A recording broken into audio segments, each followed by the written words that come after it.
Hi, my name is Sridhar Rangan. I'm the Festival Director of Kashish Pride Film Festival, which is having its online edition from August 15th to September 15th. And today we are chatting up with two amazing filmmakers, Kate from Antwerp and Melanie from Brisbane. So first I'll introduce Kate to you. Kate is an audiovisual artist with a master's degree in film from RITC Brussels and Newport Film School, UK. Her exploration of human behavior patterns led to the creation of a short film, Shimmy, featured at international film festivals such as Independent Days, Flaticorti, and Clement Ferrard International Film Festival. Additionally, Shimmy was also into New Pure Visions, Lust in Translation, a selection of international lesbian short films available on the BFI player, Amazon Prime, and Apple TV. Kate also produced a Belgian UK short film, Amias, which won at the 65th Monty Satani Short Film Festival and shot at Fringe. Wow, there's a lot of work and a lot of accolades. And the synopsis of our film, the film is called It Burns, is as the boundaries between the living and the dead blur, Irene's denial navigates through the 5 stages of grief, ultimately confronting her profound anguish and sorrow. So we're going to chat up with Kate in a few minutes. Before that, we're going to be talking to Melanie.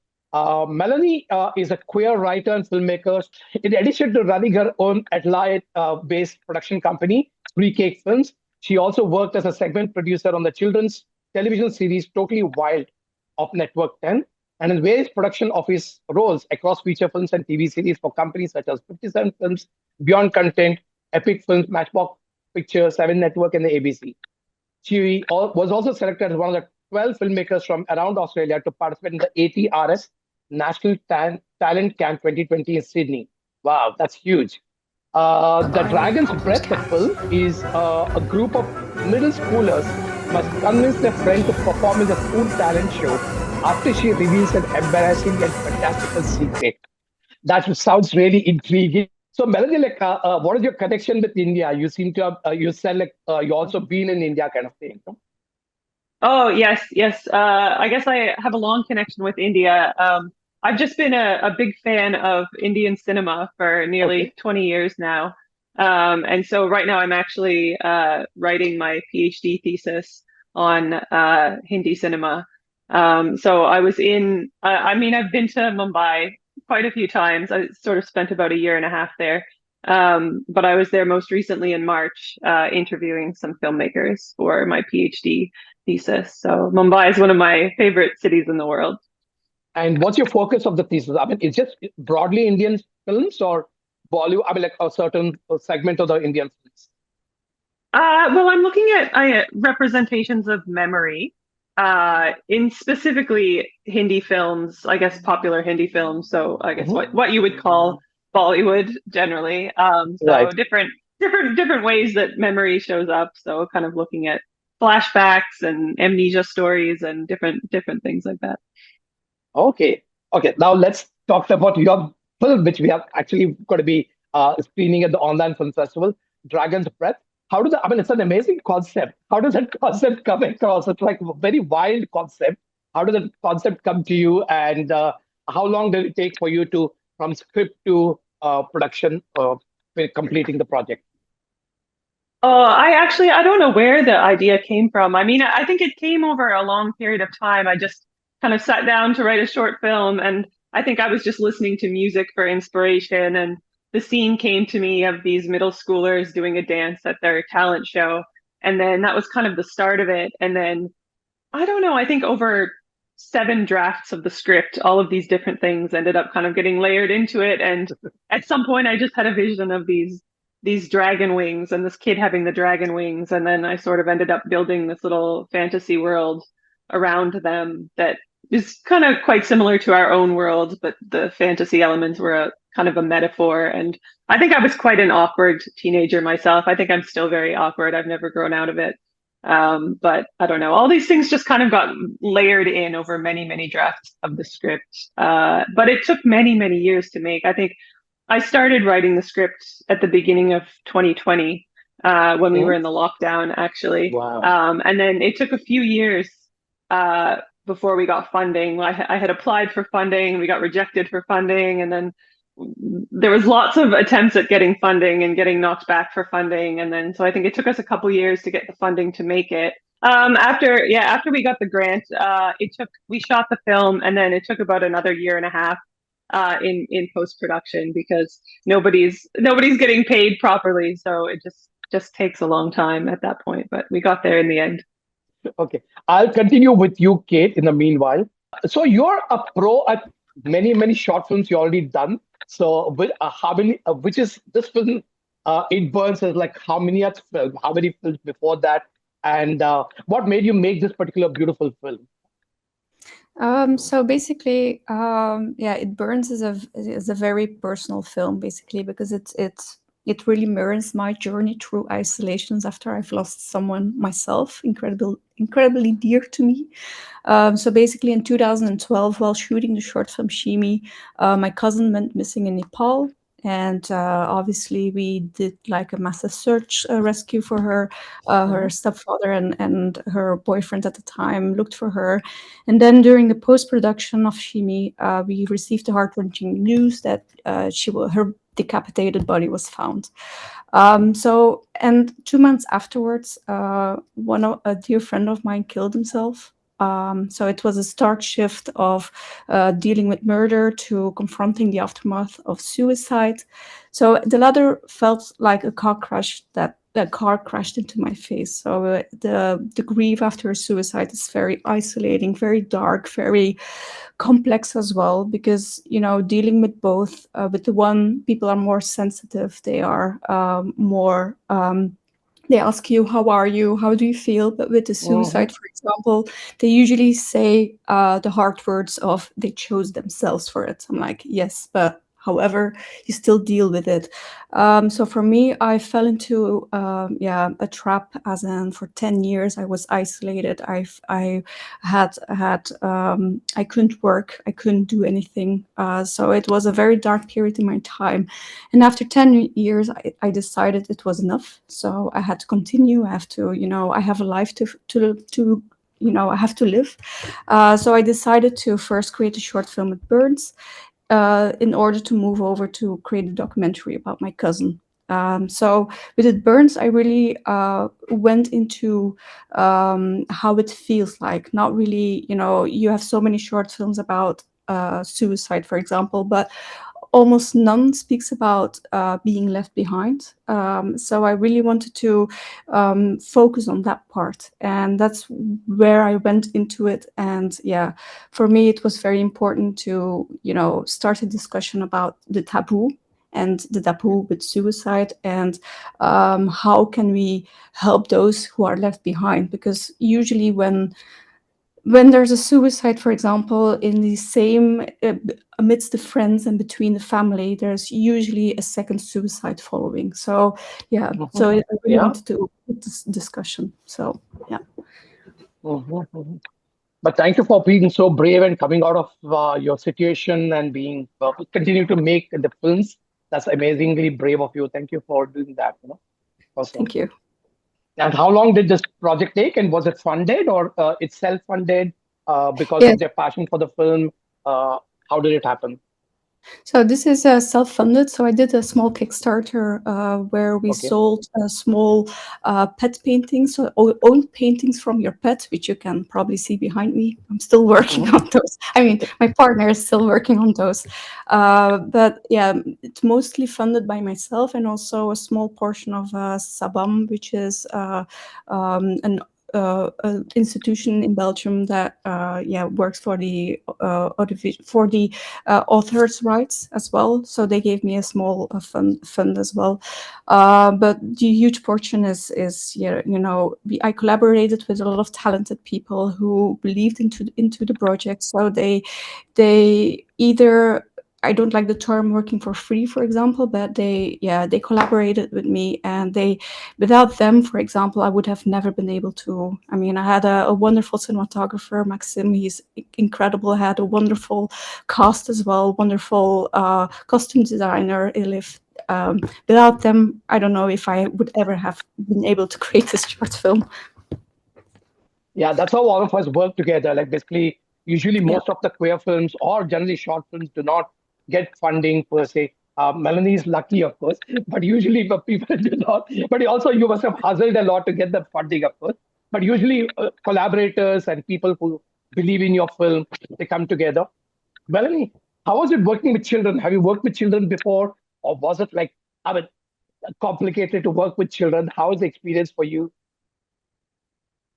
I had worked with children before because I had worked on a children's television show, Okay. and I also kind of briefly taught children, but I'd worked with them on this television show. But the television show was more kind of documentary based, so really the children just had to be kind of like doing their normal activities, and I was just kind of there filming them. So I guess this was really my first experience of having to direct children in a drama. Well, it's sort of a drama comedy, but in this kind of a situation. Mhm. And some of the kids had some experience, but some of them it was like their first time acting.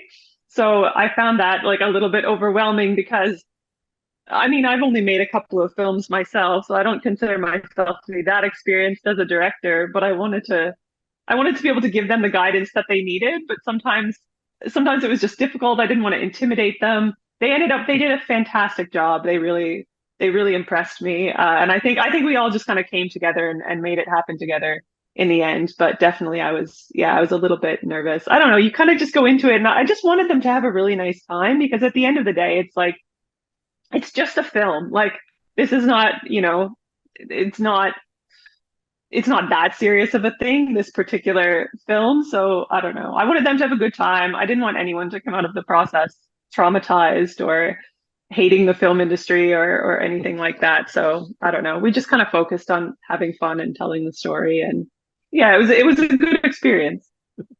Okay. And you're so sweet. Nobody will hate you. Why will they hate you? I mean, but the children are a Well, different cup of tea, of course. But yeah, color, I just want to talk about a little bit of a color grading. It's so colorful and so visually stunning, your film, did you spend a lot of time and effort on the color grading, or was it the director of photography or the color grader, or they work together? How did it happen? I think it was a combination. I think a lot of it was actually in the production design, though. So I Okay. think a Yeah. lot of the images that I showed the production designer, the sample images of what I wanted things to look like, I wanted there to be a lot of color in the background of the film. And I don't know if that's maybe the 20 years of watching Bollywood that has influenced me. I was about But to say the same.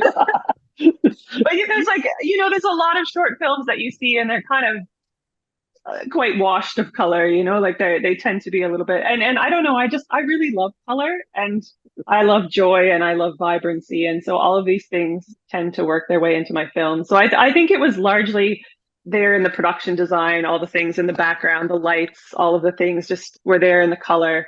And then the director of photography, Bonnie, she did a great job capturing all that. And then I work with a colorist, Sam Matthews, and she went in and she didn't really have to do that much, but she kind of went in and we did a full color grade where we just worked on enhancing the colors a little bit in the grade. But I think, yeah, most of it was in the production design, really. Yeah. Kate, for you, the question would be like, I mean, did you show this film to your friends, family who are affected by the suicide? What are the reaction to this? Or it was like it's like a different chapter altogether in your life? I mean, how has been the reaction for the film? Yeah, so the site that did lose my cousin, for example, did see the film, and they were very moved by it. So moved that for the second screening, they came again, which was they were very proud on the work as well, because it took a long time to finally create a new work for me. So they were very invested as well. But also what I had, for example, when I showed the film, people who experienced suicide, for example, or experienced losing someone, they came to me and were like, "Oh, thank you so much for showing this, because I actually know how it feels, and I actually saw myself into the character," which was, I mean, heartbreaking at the same time, because obviously nobody should experience it, for example, but also be like, I felt like they were heard. They were not alone. So there was like a community feeling that they had, which was heartwarming and again heartbreaking at the same time. Mhm. Yeah. So Understand. And Yeah. where else have you screened the film? So which other film festivals or something? How is it doing at the film festival circuit? What is the plan for distribution? Uh, Yeah, it's surprisingly it's going quite well because obviously it's a very dark subject. So, and in film festivals, I mean, there's not always space and time for a dark film as that, for example, which I also respect and understand as well. But other than that, it's yeah, like next month it's going to play again in the US at Genre Blast. So it's doing quite well, for example, in festivals that programs films that borders or walks on the border of genre or horror, for example, even though it's mhm, not a classic horror, for example. But the I mean, some feelings, it does take some yeah, took inspiration from psychological horror like Mother, for example. So in mhm. that regard, it's yeah, it's the next one is Jordan Blast, then Chick Flicks Film Festival in the US as well, and I think it's going to have its premiere in Germany in October on the Female Filmmakers Film Festival as well. So yeah, and it has played already since in April 2024. It had its premiere in Turin at the Lovers Film Festival, where it Nice. won the audience award, which was Yay. incredible. Yeah, and so it then it went to the US, and yeah, it yeah, especially in the US, there's like a huge yeah, community for it as well.